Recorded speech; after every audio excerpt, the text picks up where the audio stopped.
Ang Nature's Way, para sa side ko, napakalabo nilang umalis sa AIM. Bakit? Unang-una, first time ng Nature's Way na naghanap ng kapartner na networking company na natagpuan nila is AIM Global. Una, ang Nature's Way, halos hindi sila nakikinig before sa presidente, sa mga may-ari ng AIM Global kasi nga, mas mataas ang tingin nila sa sarili nila.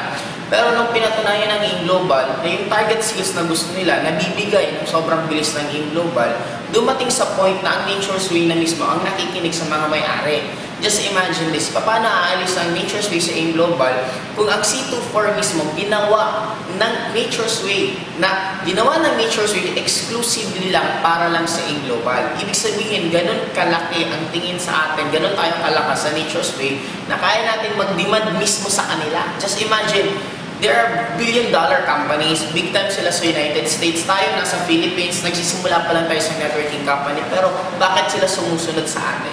Ganon kalaki ang tiwala ng Nature's Way mismo sa AIM Global. Kaya gumawa nga sila ng produkto na exclusive lang sa atin.